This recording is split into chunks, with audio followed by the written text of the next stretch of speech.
తండేల్ సినిమాపై ముందు నుంచి మంచి అంచనాలున్నాయి. నాగ చైతన్య, సాయి పల్లవి లాంటి హిట్ కాంబో, చందు ముండేటి లాంటి డైరెక్టర్ గీతా ఆర్ట్స్ బ్యానర్ కావడంతో సినిమా సూపర్ హిట్ అని ఫ్యాన్స్ ముందే ఫిక్స్ అయిపోయారు. ఇక వీటికి తోడు ఈ సినిమా ప్రీ రిలీజ్ ఈవెంట్కి అల్లు అర్జున్ గెస్ట్ అనేసరికి ఈ అంచనాలు ఇంకా పెరిగిపోయాయి. పుష్ప 2 లాంటి పాన్ ఇండియా బ్లాక్ బస్టర్ తరువాత బన్నీ వస్తున్న తొలి మూవీ ఈవెంట్ ఇదే అంటూ జోరుగా ప్రచారం జరిగింది. కానీ తీరా ఈ ఈవెంట్కి అల్లు అర్జున్ డుమ్మా కొట్టారు. మరి దానికి రీజన్ ఏంటంటే తండేల్ జాతర పేరుతో నిర్వహించిన ఈ ప్రీ రిలీజ్ ఈవెంట్ మొత్తంగా కాస్త కంగారుగా జరిగింది. స్టార్ట్ అవ్వడమే రాత్రి 8 అయిపోవడం, గెస్టులు కూడా లేటుగా రావడం, పెర్ఫార్మెన్స్లు ఎక్కువ అయిపోవడంతో చివరికి మూవీ టీం మాట్లాడే టైం కూడా లేకపోయింది.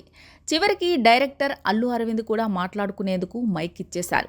అయితే ఈ ఈవెంట్ని టీవీ, యూట్యూబ్లో చూస్తున్న ఆడియన్స్ మాత్రం అల్లు అర్జున్ ఎప్పుడు వస్తారా అని ఆసక్తిగా ఎదురుచూశారు. కానీ ఈ ఈవెంట్కి మాత్రం బన్నీ రాలేదు. అసలు ఎందుకు రాలేదా అని అందరూ ఆలోచిస్తుండగా తీరిగ్గా చివరిలో మైక్ తీసుకుని అల్లు అరవింద్ వివరణ ఇచ్చారు. ఈ ఈవెంట్కి బన్నీ గెస్ట్గా రావాల్సి ఉంది, కానీ ఫారెన్ నుంచి వచ్చాడు, చాలా సివియర్గా గ్యాస్ట్రిక్ పెయిన్ వచ్చింది, అందుకే రాలేకపోయాడు. ఈ విషయం చెప్పమన్నాడు, దయచేసి ఎవరు అపార్థం చేసుకోకండి అంటూ అల్లు అరవింద్ చెప్పారు. అయితే అప్పటికే జరగాల్సిన నష్టం జరిగిపోయింది. ఈవెంట్ చూస్తున్నంతసేపు కామెంట్లలో అల్లు అర్జున్ ఎక్కడా అంటూ ఫ్యాన్స్ తెగ కామెంట్లు పెట్టారు. ఇక యాంటీ ఫ్యాన్స్ అయితే బన్నీ రాడు అంటూ ముందు నుంచే కామెంట్లు చేశారు. కానీ అక్కినేని అభిమానులు కూడా బన్నీ వస్తాడని ఎక్స్పెక్ట్ చేశారు.